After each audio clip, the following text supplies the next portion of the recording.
Channel पर आप सबका स्वागत है। दोस्तों, आज की इस वीडियो में हम गुरु पुष्य नक्षत्र योग के बारे में बात करेंगे, जो कि 28 अक्टूबर को रहने वाला है। तो ये गुरु पुष्य अमृत योग कब से कब तक रहेगा, इस विशेष योग की क्या खासियत रहेगी और हमें इस गुरु पुष्य नक्षत्र के अमृत योग में कौन से कार्य करने चाहिए, कौन से कार्य नहीं करने चाहिए, क्या शुभ होता है, क्या अशुभ होता है, इस सब के बारे में सारी जानकारी आज की इस वीडियो में हम आप लोगों के लिए लेकर आए हैं। दोस्तों, इस बार दीपोत्सव से पहले ही यानी 2021 में 28 अक्टूबर को 7 साल के बाद ये मिनी धनतेरस यानी गुरु पुष्य विशेष संयोग लेकर आ रहा है। तो ऐसे में जहां इस दिन गुरु पुष्य नक्षत्र योग के चलते खरीदारी के लिए शुभ संयोग बन रहा है, वहीं इस बार धनतेरस पर भी खरीदी का शुभ संयोग रहेगा। दोस्तों, ज्योतिष शास्त्र के अनुसार अब साल में एक बार आने वाले खरीदी के महामुहूर्त को 3 दिन ही शेष रहते हैं। इस दौरान आपके लिए 24 घंटे से ज्यादा शुभ कारक समय रहेगा। यह महामुहूर्त 28 अक्टूबर को गुरु पुष्य नक्षत्र के रूप में आ रहा है और ज्योतिष आचार्यों के अनुसार धनतेरस के शुभ अवसर पर खरीदारी का जितना महत्व होता है, उससे कहीं अधिक फलदायी इस बार के गुरु पुष्य नक्षत्र का विशेष संयोग बन रहा है।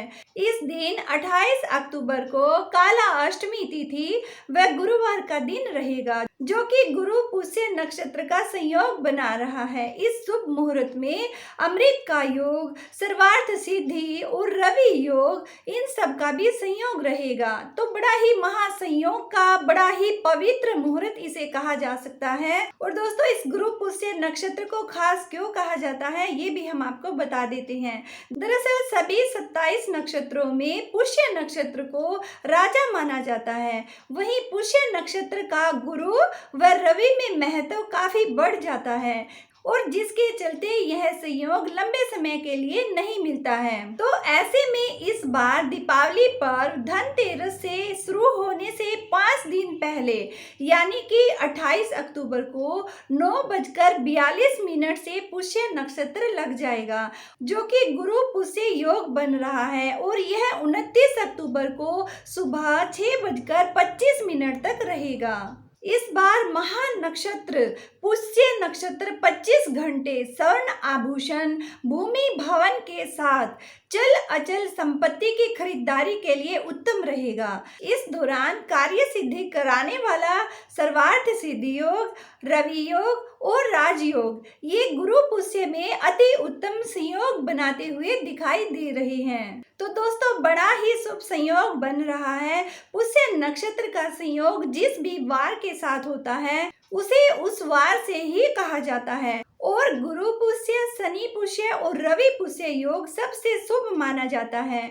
और दीपावली से पहले आने वाला पुष्य नक्षत्र विशेष होता है, क्योंकि यह मुहूर्त खास तौर से खरीदारी के लिए बेहद शुभ माना जाता है।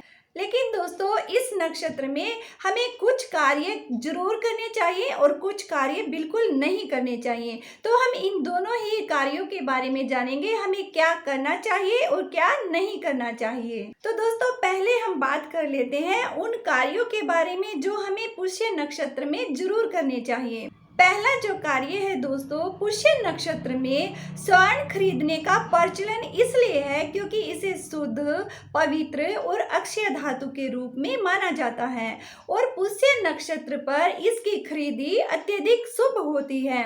सोना नहीं खरीद सकते हैं तो पीतल आप खरीद सकते हैं, चांदी आप खरीद सकते हैं। तो दोस्तों, कोई भी जो सूटेबल धातु है जिसको आप सुविधा से खरीद सकते हैं, धातु हमें इस दिन जरूर खरीदनी चाहिए। और दूसरा जो महत्वपूर्ण कार्य है, इस नक्षत्र में वाहन, भवन, भूमि और बही खाते आदि खरीदना बेहद शुभ रहता है। और तीसरा जो महत्वपूर्ण कार्य है, इस दिन मंदिर निर्माण, घर निर्माण, जो भी भवन निर्माण से संबंधित कार्य होता है, इसको करना भी बेहद कल्याणकारी होता है। और चौथा जो महत्वपूर्ण कार्य है दोस्तों, इस दिन पूजा या उपवास करने से जीवन के हर एक क्षेत्र में व्यक्ति को सफलता प्राप्त होती है।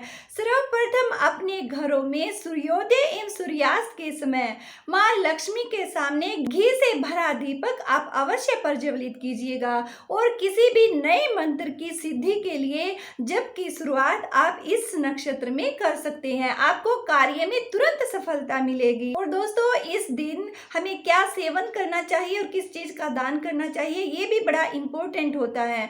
तो इस दिन हमें दाल, खिचड़ी, चावल, बेसन, कढ़ी, बूंदी के लड्डू आदि इनका सेवन करना चाहिए और यथाशक्ति जितना बन सके अपनी सुविधा के अनुसार दान अवश्य करना चाहिए। और पांचवा जो कार्य है दोस्तों, इस नक्षत्र में शिल्प, चित्रकला और पुस्तक खरीदना बहुत ही उत्तम माना जाता है। अगर आप विद्यार्थी हैं तो अपनी पुस्तकें जरूर आप खरीदिएगा। किसी भी एग्जाम की आप तैयारी कर रहे हैं, कोचिंग ले रहे हैं, तो ये आपके लिए एक अच्छी शुरुआत कही जा सकती है। और छठा जो महत्वपूर्ण कार्य है दोस्तों, इस दिन से हमें किसी भी नए कार्य की शुरुआत जरूर करनी चाहिए, जैसे कि ज्ञान यानी विद्या का आरंभ करना, कुछ भी नया सीखना, या आप कोई ट्रेनिंग लेना चाहते हैं, कोई दुकान खोलना चाहते हैं या अपने बिजनेस की स्टार्टिंग करना चाहते हैं। अगर आप लेखक हैं, राइटर हैं, तो कुछ नया लिखना चाहते हैं, तो किसी भी नए काम की शुरुआत आज के दिन से आप कर सकते हैं। और दोस्तों, सातवीं जो महत्वपूर्ण बात है,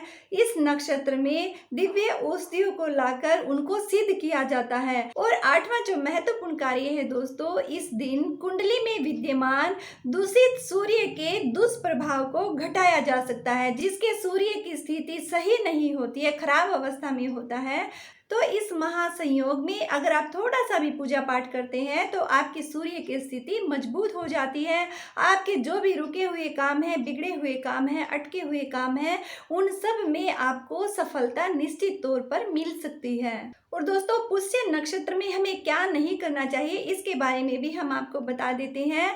पहली जो बात है, मुहूर्त चिंतामणि नक्षत्र प्रकरण ग्रंथ के श्लोक 10 के अनुसार पुष्य, पुनर्वसु और रोहिणी इन 3 नक्षत्रों में किसी भी स्त्री को नए सोने के गहने धारण नहीं करने चाहिए। संभवतः सोना इस दिन खरीदा जाता है और बड़ा ही शुभ भी माना जाता है, लेकिन ऐसा कहा जाता है कि इसे इस दिन पहनना नहीं चाहिए। और दूसरा जो कार्य होता है जो हमें इस नक्षत्र में नहीं करना चाहिए, विद्वानों के अनुसार इस दिन विवाह का कोई योग नहीं बनता है, क्योंकि पुष्य नक्षत्र को ब्रह्मा जी का श्राप मिला हुआ है, इसलिए यह नक्षत्र विवाह हेतु वर्जित कहा गया। और दोस्तों, तीसरा जो कार्य है जो हमें नहीं करना चाहिए, बुधवार और शुक्रवार के दिन पड़ने वाले पुष्य नक्षत्र उत्पादकारी माने गए हैं, अतः इस दिन कोई भी शुभ या मंगल कार्य नहीं करना चाहिए, ना ही कोई वस्तु या वाहन हमें खरीदना चाहिए। तो बुधवार और शुक्रवार के दिन आप इस कार्य से जरूर बचिएगा। और चौथी जो बात है, इस नक्षत्र का स्वामी शनि ग्रह है, अतः इस नक्षत्र के दौरान शनि के मंदे कार्य नहीं करने चाहिए, जैसे कि शराब पीना, ब्याज पर रुपया देना, झूठ बोलना, स्त्री का अपमान करना, अपने घर के बड़ों का अपमान करना। तो इस तरह के जो कार्य जिनसे शनिदेव नाराज होते हैं वो बिल्कुल भूल कर भी नहीं करने चाहिए।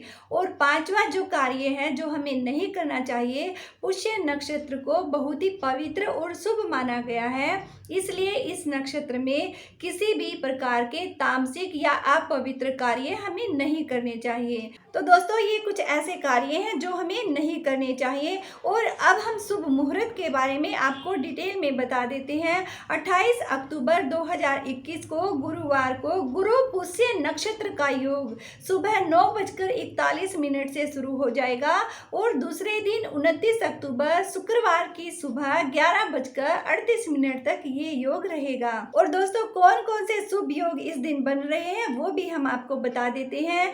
जो शुभ योग है, पहला है सर्वार्थ सिद्ध योग, फिर अमृत सिद्ध योग, रवि योग, ये सारे शुभ योग इस दिन बन रहे हैं, तो बड़ा ही शुभ संयोग इसे कहा जा सकता है। और दोस्तों, मुहूर्त क्या रहेंगे वो भी हम आपको बता देते हैं। अमृत काल का मुहूर्त रहेगा सुबह 7:02 से लेकर 8:48 तक का। अभिजीत मुहूर्त रहेगा सुबह 11:42 से दोपहर के और 12:26 तक। निशिता मुहूर्त रहेगा सुबह 11:16 से दूसरे दिन के दोपहर 12:07 तक। विजयी मुहूर्त रहेगा दोपहर 1:34 से लेकर 2:19 तक का। गोधूली मुहूर्त रहेगा शाम के 5:09 से लेकर 5:33 तक का। और दोस्तों, संध्या मुहूर्त रहेगा शाम के 5:20 से लेकर 6:36 तक का। तो दोस्तों ये सब हमने जानकारी आप लोगों के साथ शेयर की है। उम्मीद करते हैं दोस्तों वीडियो आप लोगों को जरूर पसंद आई होगी। तो वीडियो को ज़्यादा से ज़्यादा आप शेयर कीजिएगा, पसंद आए तो लाइक कीजिएगा और कमेंट सेक्शन में जय श्री कृष्णा लिखना मत भूलिएगा। जय श्री कृष्णा।